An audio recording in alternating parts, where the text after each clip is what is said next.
Good afternoon. Welcome to day 3 of the Robinson Manufacturing vlog. For those that don't know, my name's Simon, but I'm sure you've all been watching intently. And that's evident by the feedback that you've been giving me over the last couple of days, so thank you for that. Some particular pieces of feedback from the last 2 days, and excuse me that I am going to refer to some notes as we go along, more relaxed, so thank you for that. A bit more fun, a bit more engaging. So I did say the best boss ever and then decorated me like Stormzy.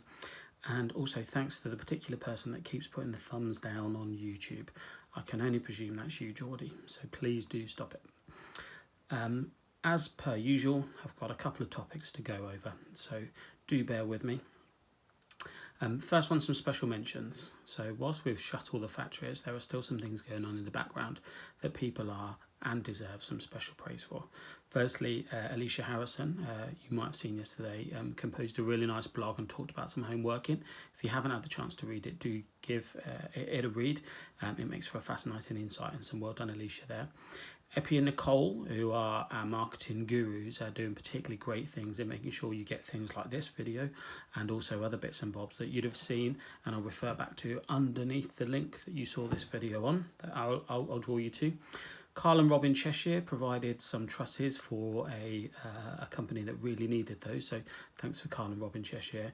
And Johnny Goody Good at Wellingborough Eco's factory provided Grace Jones with some joists that they really were after. So you would have seen from our website that we are trying to be as nimble as we can in helping people that kind of run about.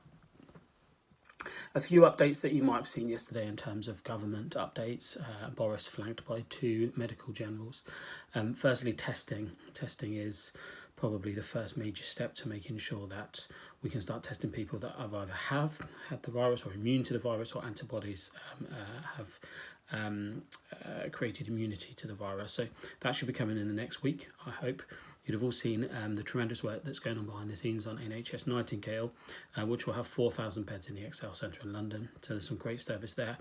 And there's a government-launched WhatsApp service for those that are on WhatsApp. If you've got that and you want to know what it is, and you don't know what it is at the moment, please speak to your line managers. Business update.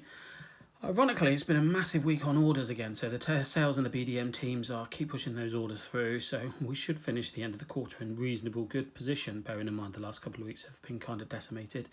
We had 150 calls into the business yesterday, and the customer experience team are really handling those call volumes very well, so well done to Tracy and all her team.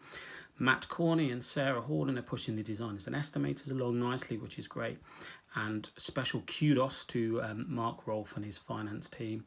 Emma, Bev, Phil, Shelby, Amanda, Nigel, and our new joinee Sam that are working seamlessly and tirelessly behind the scenes to make sure the finance bits are up to date. They're also the people that help pay your wages, so it's all good. I'll come on to a kind of what I want you to do in today's task a bit later on, but what is quite important is, again, below the link that you've pressed in there, there's some links there for some really important things. Again, I reiterate, Perkbox and Westfield are some really good wellbeing things. Please do take the time to have a look at them. We're on day 3, day 4 of isolation. Day 10 will become quite tiresome. Day 15 and really does start to affect your mental wellbeing. So please have a look at them. If you've got any questions, then come back to us. NHS volunteers, we've had 3 or 4 sign-ups that I know of. If you have signed up, let me know. I've signed up. Alex Blythe in Essex has signed up. The legend that is Frog the lorry driver has signed up. Let us know if you're doing that.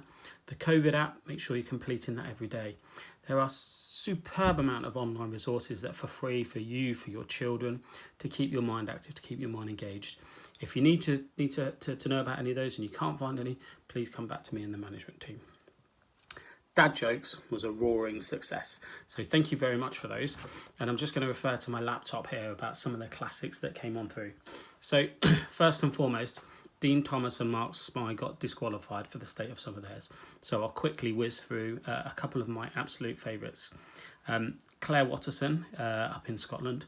What did the drummer call his twin daughters? And a 1 and a 2. Brilliant. A classic from Henry in our design team. What do you call a chicken staring into lettuce and a tomato? Chicken Caesar salad. Get it? Nicole Millard in our marketing team. I've just been diagnosed as colourblind. I know, it really came out of the purple. Frog, one of our greatest lorry drivers. What do you call a magic dog? A Labrador, or something like that. I probably got that wrong. Greg Card, very topical, up in our Scottish factory. Why hasn't Antarctica got coronavirus? Because they're isolated. A very good one from Ben Griffiths. My wife just tripped and fell carrying a bunch of clothes she had just ironed. I watched it all unfolded. And my favourite today would be Adrian Heath, who also says hello to everyone at Sutherland Avenue. Today, my son asked, "Can I have a book, Mark?" And I burst into tears. 11 years old and he still doesn't know my name is Brian. Thank you so much for sending them in. This is a bit like regional radio. Lastly, from me then, what I'd like for today's task is, you have to see my face on a daily basis. It'd be great for Around the Business if we could see yours. If you could send me a 5, 10 second, 15 minute clip, I've asked Nicole to collate them and put them together for tomorrow's vlog. Just a quick message for any of your teammates, a quick message of anyone across the RML family. Send it into my email. Try not to make it as long and as tedious as this, but get it in and we'll send that out tomorrow night, also with the weekend's activities. Lots of things to get going on, lots of things to keep the minds active. Thank you very much for your engagement. It really is quite important that we keep doing this on a daily basis. As I said yesterday, you can't stop the storm, but you can navigate through it. We're one day closer to what we deem as normality. So let's keep pushing, let's keep going, keep smiling, keep safe, stay at home, and I'll speak to you all tomorrow. Have a great afternoon and try and enjoy the sunshine.